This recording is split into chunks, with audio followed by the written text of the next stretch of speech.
Parent Entrepreneur Power, conversation number 224. Parent Entrepreneur Power. Wait, what? It's Power! This is the podcast for parents juggling the tough choices required for success in business while putting family first.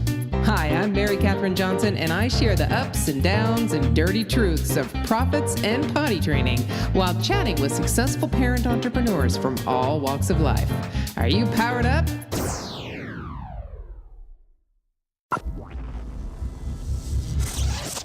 Hey there, Power Parents. Guess who? Mary Catherine Johnson here, and I get to chat with Armando Cruz. He is the author of the best-selling book, The Legacy Code. I really can't wait to get into that because legacy is something that's kind of popping up on my radar quite a bit lately. So I can't wait to pick his brain about that. But in the meantime, welcome, Armando. How are you? I am doing wonderful. Thank you for having me, Mary. Yeah, thanks for joining us. So tell us a little bit. We start every conversation off in the same place, and that is your once upon a time story. And that basically what we want to know is how you got into this whole parenting and entrepreneur gig. Which came first, the kids or the business? The business came first. The kids came later. Mm-hmm. So I started... Let's see. I did my undergrad did athletic training, exercise physiology. I did personal training, rehabilitation work, and so for a while, that's what I focused on. And what was interesting is when I got my master's, I did it in physical therapy, and I remember the day I was just married, like we had just gotten back from our honeymoon, and I started this job. And within the month of me starting this job and working for someone, I told my wife, I'm like, this makes no sense, because I was working on the side as a personal trainer and I was making more than I was as a physical therapist. And I had gone to school for this and I had gotten a license, and I was like, wait, if I can make in 1 or 2 hours what I make an entire day as a physical therapist, as much as I'm learning here, I would rather be with my wife. So I said, well, if we just kept the money the same and I only had to work 1 or 2 hours instead of 7 or 8, I can dig being with you for an extra 4 or 5 hours. So after 3 months, I quit, and I just, from then on out, started working on my own, and the rest, as they say, is history. Wow. Yeah. And you were definitely a newlywed at the time. So, Right. Yeah, I understand wanting to spend all day. Exactly. I don't know how long you've been married now, but it's going to be 12 years this year. Yeah. So do you still say you want to, just like you were when you were in the honeymoon, want to come home and spend 5-6 hours with her? Yeah. Well, yeah. I mean, I spend the time now anyways, because, we run the work from business home, together. yeah. Mm-hmm. Yeah, we Mm-hmm. run. Yeah. So, I mean, we're together plenty, and I can definitely be with her, and she still stands me. So we're on a good place. You're good. You're good. Yeah, We're good. Definitely. Well, definitely. That's crazy. So when you start looking at that, the economics of that alone, my sons, I'm teaching them that now. And so they're looking at, their day and what they do. And they both, are breaking into the internet business world, as teenagers, and they look at pricing and they go, okay, well, I could go work at Starbucks at Target and make $10.50 an hour, or I could drive for, my oldest is 19, I could drive for Pizza Hut or, Domino's or whatever and make $10.50 an hour, or I could edit podcasts and make more like $75 an hour. Huge difference in how to spend your time and the value of that time. So, wow, what an amazing realization. And then a couple months later, just quit and just become an entrepreneur after, physical therapy. I mean, that's not an easy course of study, right? No. I mean, it helped me, and I lasted 3 months, and I say lasted, because it felt like eternity. Yeah. But I lasted 3 months because I actually really enjoyed working there. I was learning, I was growing. The people there, I felt were pushing me to be better. And so I value growth and I value education, but I couldn't justify the time, right? So I Right. can continue to learn, I continue to grow on my own, or I can continue to surround myself with people. I can't ever get time back. And so I made a decision. Growing up, my father, it was an interesting dynamic because my dad had his own company. My mom actually still works for the same company. And I remember, my dad and I had a wonderful relationship and still do, my parents and I, but I'm saying like my dad was my best friend growing up. And I played every single sport and he was at every game, he was at every practice and he was part of it. And I remember like being aware of how special having my father there and someone that I trusted and someone that I loved that was close to me. And he was like one of the guys. And that was very valuable to me. And so sometimes I'd go away to like a running camp or something like that, and he'd go for the entire week with me, and he'd be a part of it. Whereas my mom had 2 weeks, and she had to like fight for it. Like she had to schedule it, she had to this, Yeah. and the boss was always hounding her for something. Like he was nickeling and diming her on something where she provides way more value, Right. but on just 2 weeks. And I was like, man, I don't ever want to have to do that. Like I remember from being little, knowing that I'm going to want to work for myself at some point because I can see the benefit of having this kind of freedom, but also, being responsible for my own success or my own failure. Like when you're an entrepreneur, you can't blame anyone else. And your job security is predicated on your success, on your willingness to succeed. Yes. So then when did the kids come into this whole scenario? So you So quit after about 3 months and right. in So we were married for about a year before my wife got pregnant, or we decided to have a baby. So we were very conscious. We're like, okay, look, we're not getting pregnant before a year, so this is kind of our plan. Let's get to know each other more, so to speak. Living with somebody for the first time is different. Being married is different. So, um, my first was born almost 2 years by the time we had been married because, uh, yeah, almost, yeah, wow. 2 years, because he was born December 4th. We got married December 30th. So yeah, almost 2 years to the date he was born. Wow. Wow. And so how did that change this whole scenario? So the first business you had was being a personal trainer. So would you go to people's homes or were you based out of a particular gym? Yeah, I mean, originally when I first started doing personal training, I was working for the gym. Then I started doing kind of, I paid some rent, and I was seeing people at their facility. Their members, I would see them, and the members would pay me. So I was like, Right. independent contractor. Mm-hmm. And then eventually I got my own space, which is when once I had gotten married, I I made that jump and I said, you know what, let's go do this. And so, we got our own place. Wow. And so then by the time your first came along, that's what you were doing. You were still in the Yeah, personal training space. And then, so how did that morph then? So then, and how many kids do you have? I have three. I have three. Three. So our thing was never like just personal training. Like, I was obviously a physical therapist, so Mm-hmm. we decided to do something a little bit different. I liked the model of personal training because for two reasons. Number one, it's a pay for performance, right? Because unlike insurance, if you don't like somebody you've just hired that you're paying your cash to, you can make a choice not to renew and not to continue. Whereas when you have insurance, what I've realized is people use the insurance because it's what they have, not because it's what's best for them. And Mm-hmm. so they settle for whatever. And so I said, you know what?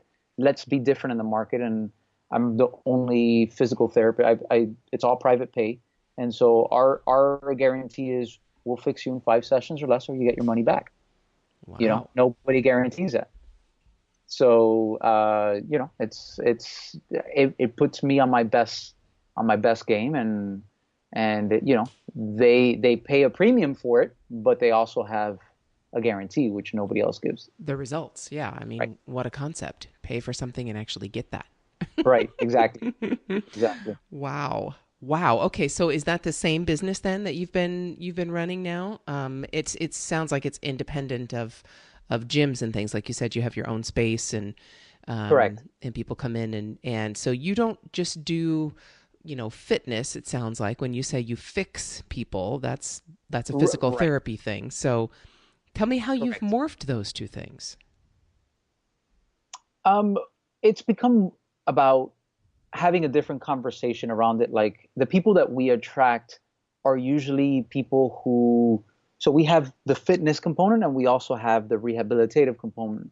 And what we found is that the people that resonate most with our message are usually people that value their time, value education, right? So they want to be educated consumers, and they want to know that the people that they're working with are professionals. So, you're never going to see any of our employees on their phone in front of anybody. It's they're there present 100% with whoever they're serving, or for our groups, the same thing. And so the people who don't want to be injured or have been injured, that those are the people that tend to want to be with us. They rather they look at the long-term goal, and staying consistent is more important to them, and staying injury free and staying healthy is more important than, hey, getting in bikini body or six pack abs. Like that's not what we promise. We promise, you know, actually tapping into the vitality and living a happier and healthier, more vibrant life. That's really what we focus on. Wow. Okay. All right. And so then, so tell me more about this, the legacy code. So how does that relate to your business and everything that you just talked about?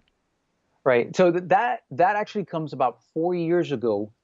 I had what would be considered a entrepreneurial meltdown, if you want to Uh-oh. call it, an identity crisis. And uh, it happens more often than people kind of give it credit, but it could be something that cripples you, or it could be the point where it puts an exclamation in your legacy, in your life, that points to greater success, right? And I don't know if you've ever felt this way, but I'm sure that as people listen to this, you get to this point where, or I got to this point where I said, is that all there is? Like I felt almost trapped by my business. And it's kind of weird because I love the business, I love the clients. From the outside, we had a nice house. I've spent plenty of time with my family. Had a great business. We were all healthy and strong. So like, what was, like, who was I to feel like, that's not enough for you? Like, was I being ungrateful? So I had this dilemma that I felt trapped by it, and I didn't know why. And yet, who could I tell? Because anybody else would love to have been in my position, right? So I wasn't going to get any sympathy from anybody. It didn't make any sense. So it took me down a really dark road. I almost bankrupted the business. My wife was pregnant with our third child at the time, and I was really going downward. Like I didn't want to do anything. I was pushing clients away. Like I was not scheduling clients. I was not taking on no new clients, and not because we didn't need it, but because I couldn't figure out what was wrong with me. And around that time, one of my mentors, coaches, reached out to me that he was having a retreat out in Thailand. And I remember kind of having that conversation with him and realizing, man, this is exactly what I would need right now. And I remember having that conversation with my wife, and it's a story that I share in the book, but it's what I call, one of the greatest acts of courageous love that I've ever experienced in my life. Because, my wife looked at me and she said, do you really think that this is something that can help you? And I was like, yeah, I feel like this is it. And she looked at me, she's pregnant, almost ready to pop. And she's like, listen, then I can't help you anymore. I don't know how, but you need to do this for us. not just for you, like, because I need you to be here Hmm. for our family. I need you to be the man that I know you to be, the husband I know you to be, the person I know you to be. And right now, I don't know how to do that. So if you think this is going to help you, then you need to go do it for you, for us, for everyone. Right. And it was one of those defining moments that I realized that, you know, I need to get my stuff together. And when I went over there, I realized there was nothing wrong with the business. It was a beautiful business that really aligned with my vision for what I wanted to create in this world. And then more importantly, I realized, what was that next step? What was it that I was actually searching for? And what I realized was I wanted to be able to share and coach men exactly like me, that were married entrepreneurs, that were married, that were focused on growing their relationships with their family, with their health, in their business, and actually creating a positive, lasting impact in their life, and creating their legacy. And so for the past 4 years, I've been doing that as well. So I actually have two businesses: the coaching business, and then the fitness and physical therapy.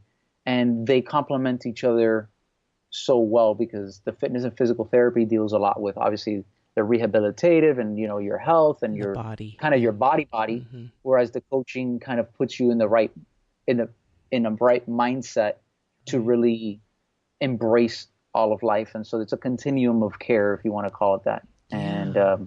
the book comes the book comes on the heels of that, right? So I realize that not everyone is ready for coaching.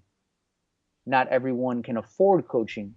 And I really felt that part of the reason that I'm here in this world is to serve in that capacity. And I said, I want more people to have access to this process of purposely and powerfully creating a legacy that inspires. It sounds like so many of us, we start a business and we have this grand vision, but it still is really tied to survival, right? We start a business because, yes, we want to help people, but we still start it with the idea of money, and we have to survive. We have to provide for ourselves and our families. And then when you wake up one day and you realize that you're just that cog in the wheel, where you just are still just surviving in that respect, and you haven't tapped into a greater meaning or purpose, then that sounds like the meltdown you were talking about. Is that right? Yeah, it was never about the money. It just felt like my identity was shifting. Mm-hmm. I had known myself to be the physical therapist and personal trainer, and now I felt like there was more that I couldn't quite put my finger on it, and I kind of felt lost. It was an identity crisis, if you want Yeah. to call Yeah, like you were getting a little deeper into it. It's it. not. Exactly. Yeah, and so whenever we do that, it really, no matter what, it goes to the mindset, not really what we do in business. I mean, if we get our mindset straight, we can do anything. The business part doesn't matter. We can really rise above that part and look at the change we want to make in the world once we get that mindset right. So it sounds like that's what you're doing now. You're really helping others who might be in that same crisis situation you were, and helping them create the mindset they need to find a much deeper level of not just business but who they are. Right. Wow. And so how does the word legacy play into that? My father had a big impact on that. I had alluded to earlier the that he was present. He was there throughout my life, and ever since I can remember, I always thought, when I'm a father, I want to be like my father was for me, to my kids. That I was there, that I was present, that I was fun, that I was, like, my father taught me a lot of things. He taught me how to think about things, and I realized that not everybody has that. I was very lucky to have that kind of an example, that kind of engagement, whereas most people relationship with their parents is actually quite distant. It's kind of like they're trying to run away from them.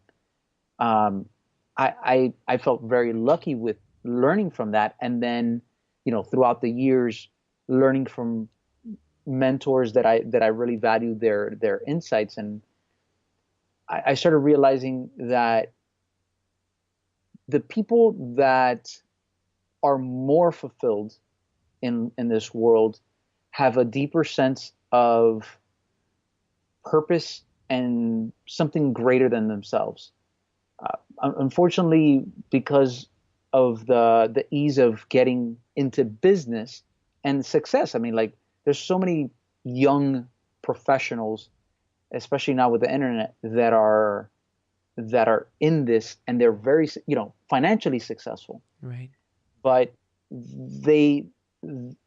what I find is that they become very one-dimensional, and so everything becomes about them, and everything revolves around them. Oh, if you have people in your life that are toxic, you got to get rid of them, even if it's your family, or if everything is to please you. If it doesn't make you happy, then you shouldn't do it. And it's like, well, yes, in theory that sounds good until you really start looking at this from a family's perspective.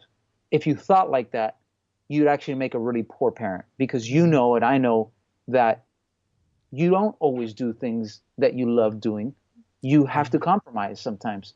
And it's not because you're compromising on your values or anything like that. No, it's because it's not about you. You're in a relationship with another human being who has needs. And sometimes you need to put their needs in front of yours, and that's okay. If it only becomes one-sided, yes, it can get out of whack. But the point is that this idea that everything has to serve you, I think is misinformed. And so this idea of legacy is, how do you create something greater than yourself, for the people that matter most, but then also for society? I break it down into like personal legacy and impact legacy. And personal legacy deals with, creating that impact and vision for the people that matter most in your life, versus the impact legacy becomes, how can you become the shoulder? I think it was Newton that said, if I've seen so far, or I've gone so far, is because I've stood on the shoulders of giants. And so how can you become a giant for other people, to see further, to go further, to be more and be greater than who they were because of what you contributed to this world, right? And so that's kind of the distinction. I love that idea. So many people think about legacy as, being a Steve Jobs, and that everyone knows the name of, or, a Newton or something like that. And just all of these Walt Disney, names Right. that we all know. And that's great. And it's still, they've created a legacy that's around them, and that goes beyond them, and that lives beyond their life, because we all have a finite amount of time. I don't care who you Right. are or what you do, your time is finite here. And so I love that idea of legacy, not just so that everyone remembers my name, but so that I've created a foundation that's higher up than when I arrived. Right. Right? I've built some steps. Yeah. And that now other people can step up easier to where I am, and then go further faster.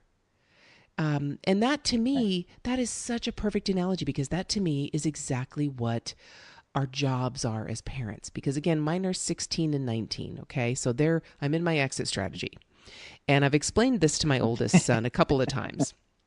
He looks around. It's totally true. I got to tell you, power parent, we call ourselves power parents, Armando, because if we've gone through potty training, business is nothing, right? I mean, really, business is easy compared to some of those things that we have to do, right?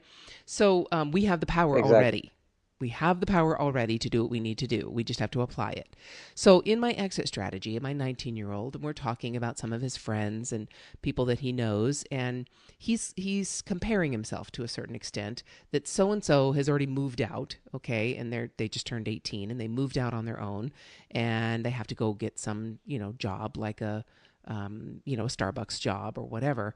And so they move out on their own. He's looking at himself like, well, something's wrong with me. I haven't moved out yet. Right? I'm 18 or I'm 19 and I should be moving out and being an adult.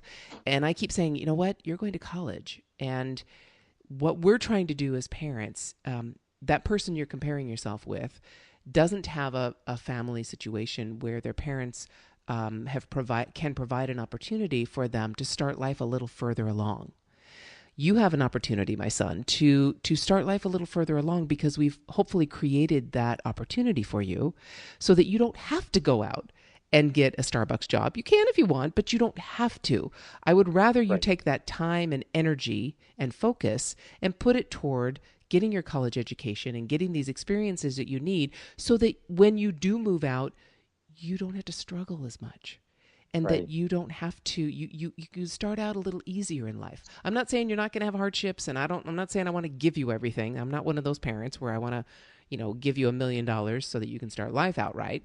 But you can at least have it a little bit easier than we did. And to me, that's all we can do. And that's a legacy. So that's what we're talking about. Okay, now I've reached this, and now I hope you can stand on my shoulders and start a little higher, start a little easier. Believe me, you'll still have difficulties. Everyone does. I don't care if you have money or don't have money. You will have illness. You will have difficulties. You'll have sadness. You'll have regrets. You'll have all those things that we wonderful humans get to experience. But if you can at least have the money part a little bit easier, it makes it a little more tolerable, and hopefully you'll be able to spend more energy. So I love that idea of legacy from that perspective rather than just remember my name. And that's a perfect way to, I think, to look at it, and look at the analogy you can make in parenting. Right. I mean, and look, and you brought up Steve Jobs, and I think that's a great one to bring up for a second because, he created a strong impact legacy, right? We all know his name. He changed the way we look at our phone. He changed the conversation from specs to status. He shifted, what it meant to have this phone, into a lifestyle. So, or, his products. Yet, if you read about him and you hear about him, the people's closest to him, right? Like you think about your family, the people, your friends, the people closest to him that were closest to him, he was actually a jerk to them. and how sad is that? Right. That the people that matter, really, truly matter most in your life are the people that got the worst from you, not the best from you. Right. And in my, like, at least what I value my family a lot. I value my core group of people and friends closest to me. And I feel like it should be flipped.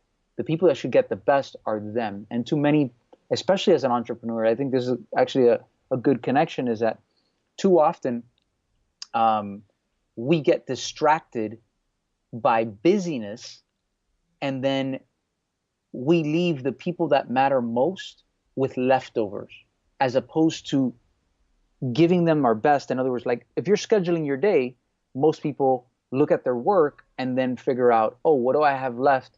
Oh, I got to take the kids over here. I got to do this for this person. So by the time you're done, you actually give them the leftovers and what you're exhausted, as opposed to if you start off with how you schedule your day with, hey, how do I serve the people that I love most, that matter most, with my best, and then put in the other stuff around that, all of a sudden your day starts shifting and your relationships start shifting because your intention and your focus starts shifting. Does that make sense? Yes, very much so. Yes. And bringing it right back to, not that you didn't put your family first when you went through that identity crisis, but I'm sure that one of the reasons your wife said go and do this for all of us is because it was impacting the family. Correct. Your own identity and difficulties, our own internal difficulties, of course, impact the people around us. So, Yes, yes, I understand completely. So, how has this shifted now that you're doing both? So, lots of times when we try and add another layer of something else, um, the other things kind of start to fall a little bit. So, how are you keeping your focus or allowing yourself to divide your focus between these two businesses? One of the things is like how I mentioned that it was almost like a continuum of care. And so while they're officially kind of two separate businesses, they're really the same business, just the conversation goes deeper, Right. if that makes sense. Yes. So, when I say I created two businesses, yes, but I mean it really is an extension of it. It's not like I'm selling car tires over here and then trying to put people together somewhere else. Like they're just so separate and the infrastructure so different that it would be different. Like this is just they're both a relationship business. They're both a service business, and they're both a continuum of optimizing health and vitality and legacy and purpose. Right. So that's really the big shift for all of this that allows me to connect these things because they're all tied together. Perfect. Yes, I get it, and it makes total sense. So, the kids are what getting into their teens. The oldest is getting into to his teens, I No, take it, or coming no, up to that. not even. My oldest is 9. He's going to be 12 this year. Oh, Sorry, he's going to be 10. So we're oh, starting okay. to crest the double digits with the oldest. Oh my, because So that mine that are 9, 9, 7, and 3. So ah, uh, that's right. You said you've yeah, been married about 12 years, so yeah, that makes right. sense. Got it. So, oh wow, so you're gonna definitely I come still up have to. a whole different. Yeah, I'm you're gonna. still, Oh, just yeah. the middle school is just not fun. So prepare for that. Oh, exactly. Well, if it's anything like so Like I have your two middle boys and a school. girl. Mm-hmm. Yeah, exactly. Well, I have a boy, girl, boy, Mm. and it's like my oldest and my daughter started school at the same time. She started pre-K 3 when he started kindergarten, Wow. and so they've been in school for the same amount of time, 4 years, I think it is, or something like that, 3 years. And my son, nothing. Like you go, oh, how was your day? Oh, it was great. My daughter, since pre-K 3, every single day there's drama. Oh, this girl said this about me, and now I'm not her friend, and now this. I'm like, really? This is at 3. I'm like, oh my gosh, when she becomes a teenager, I am so dead. You're in trouble. You are in so much trouble. Yes, it is, and yeah, it's an adventure. It definitely is, and before you know it, it's just so amazing that before you know it, it's done, It's in and and out. it's such a short period of time. Thinking about, like I say, the 19 and 16, and they're going to be adults for, you know, 60, 80 years. So this time frame, even though it's vital and it sets the foundations, it is just a blip in their time frame. So Right. it goes by very, very fast in relation to all of that, in relation to, again, going beyond ourselves. Um, I love the way you said that. That's definitely true. We need to, and it may not. It's not necessarily a generation that does that, because I know some women who've really gotten caught up in that, and I understand it's kind of a pendulum swing, right? They have done what the good girl's supposed to do all their life, and now they're pendulum swinging the other direction, going, "Forget it, I'm doing what I want to do," and I Right. understand that, and to a certain extent, there's an immaturity level to that kind of thinking, because then as you mature, you realize really that life isn't all about me, and there are others that I can help and serve way beyond myself. Um, so yeah, that I love the way you put that. So okay, so thinking about some of the entrepreneurs that might be listening to us, and they might be kind of sitting on the fence, and they might be thinking, well, gosh, I kind of have this little business going, and I'm kind of feeling some of those same things that, is this really all it is? And is this really what I'm going to do for the rest of my life? And is it really worth it to work this hard? And yes, I get some rewards, but is this it? If they're kind of sitting there rocking back and forth thinking about that, what advice would you give them? Besides, of course, getting your book. um, I mean, I would say, like, why did you create it in the first place? Because there's something to be said for just because you can do something doesn't mean you should, right? Is that really what lights you up, right? So imagine if you're the person that likes being around people and you've created a business where you're sitting behind a computer all day. Mm-hmm. That's really going to be draining in the long run. Right. And so maybe there's nothing wrong with the business. Maybe it's the way you're executing it. And so if you're if you're on the fence because you haven't started one, that's a different question. But if you're there and you're kind of wondering, should I continue doing this? Or I don't see myself doing this for the rest of my life. That's okay. You don't have to do it for the rest of your life. That's the beauty of it. So decide, whenever it stops being the thing that you really want it to be, you have to ask yourself either, am I willing to work on it more? Am I willing to recreate it in a way that now serves me? Or do I just move on? And that's okay. Like, it's okay to leave it. Like, you're not destined to that. And I think that's one of the biggest issues that kids have, is that they have this thought process that weighs heavily on them on what it is that they're going to do. And so they go to school, they spend all this money, they're trying to figure out what the perfect thing for them to do. And they fail to realize that most people, more than I think it's 80 or 90% of people, don't do what they studied in college. So it's just because you study something doesn't mean it's finite. Just because you started a business doesn't mean it's finite. Like, you can shift and move and dodge and weave as many times as you want. Yeah. In fact, embrace it. Like, be okay with it. There are different stages of our life to do different things. And because you shifted from one doesn't make you a failure. It means you've become a different person that really resonates with this certain way of being, and that's okay. Like, could you say that you're the same person at 20 that you are at 40? No, right? Nowhere near, no.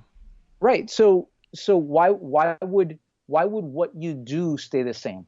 Right. It doesn't have to. I mean, it could, and if it does, wonderful. But if it doesn't, that's okay. And I think that there's that judgment of, well, what if I get it wrong? And did I waste my time? And I'm like, yeah.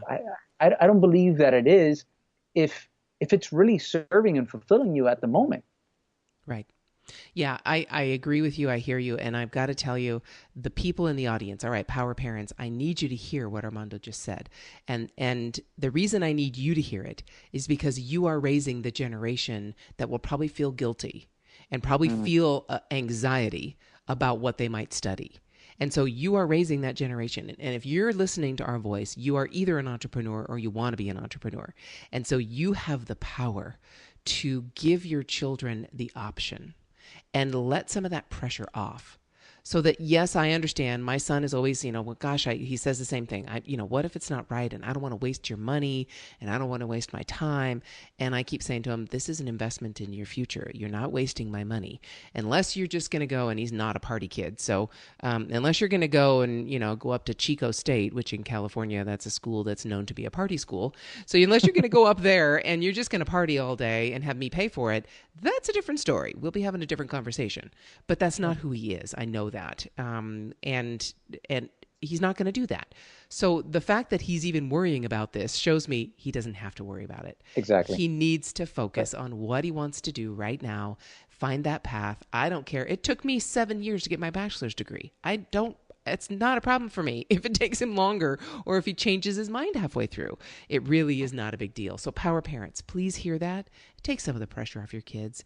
Obviously, make sure they're not the Chico State kind of kid that's going to go out and party all the time, but make sure that you give them that leeway to explore. Because I look at it, okay, we've got the children time, and that's the time when we are dependents. We're children, and that's up to, I think pretty much the age of around 16. Around 16 is when they start finding their own way. Once they start driving, it's really over. You get to 18 within, it seems like a total blink of the eyes. Because once they're 16, they start getting some independence. And right. Then they start going out on their own and they become less dependent. So then they come into, once they reach 18 and 19, they come into the the adventure phase, the exploration phase. And they're hopefully not just exploring outside, but also exploring inside. And so they're no longer dependent, they're more explorers, and then they get into the responsibility phase. And that responsibility phase lasts a long time, right? I mean, it lasts the majority of our lives. So it's okay to explore a little bit before you get into that responsibility phase. And hopefully, that's the one thing I keep drilling into my boys is, please don't create a responsibility with someone. Don't do that, because then you're speeding up that process and you don't get much of an exploration. So let's have you, take it when you're able to explore, do it. And so power parents, please let your kids explore, let them find out who they are, let them make those mistakes. Don't box them into, no, you have to be a doctor or a lawyer, or you have to get your degree in this and stay with that, and make them feel like, or give them that guilt that they did something wrong if they didn't do that. I would say, one thing that I'd like to add to that, because I think it's pertinent to both entrepreneurship and for the kids as they're making these decisions. A lot of times we get stuck when in this, is this the right thing? Or is this the direction I should go? And the example that I give to my clients is, or one of the examples is, what's easier? Is it easier to push something that's stationary or something that's moving? Mm-hmm. And obviously it's easier to push something that's already moving, because you don't have to break the friction. You don't have to break that static energy. The inertia's there already, yeah. Right. And so sometimes if you don't know what to do and you don't know what the right thing to do, take some jobs that it's okay if you don't like them. Like, I remember growing up, my father, I said, had his own company. He has a construction company. While everybody was on summer vacation, guess who was out on the construction site working? And I live in Miami, Florida. So imagine oppressive humidity and heat with mosquitoes, lifting plywood, carrying cinder blocks, sweeping in this oppressive heat and humidity. I knew very quick that I didn't want to do that. But because I had that experience, like, I could do it and actually do it well. Like, my dad's always like, hey, are you sure you don't want to do it? You're a natural for this. I'm like, no, I know 100% sure. I have no desire to do this. I had to cut the grass every week. Mm-hmm. I knew very quickly that was not a job that I wanted to do. I had to take out the trash every week. I knew very quick that was a job I did not want to do. Like, at least not be a professional trash man. Mm-hmm. I still have to take it out of my house, but and so I think it's important for you to be okay with not doing things. Like, when you don't know what to do, start doing something. And if it's bad enough, it's going to cause you to shift, but at least you're one option less in knowing that that's not a possibility for you. Like, right. That's definitely not something I want to do. Right. And it creates that momentum and that connection to steer you in the path of what it is that you want to do. Right. As opposed to just sitting statically without any motion and just thinking about it. Yes. Yes. Action is way better than just thinking. Obviously you need to think to figure out what action to take, but if you've been still thinking about the same thing for over a week, something's wrong. You need to move. Wow. Okay, Armando, thank you so much for spending this time with me. I really appreciate it. I know that we've talked about some deeper issues here. We're not just talking about tools and techniques, but really the strategy for not just business but life. And I so appreciate that. I'm in that kind of a conversation any day of the week. I'd much prefer that than the surface stuff. So I so appreciate you spending this time with us. It's been my pleasure.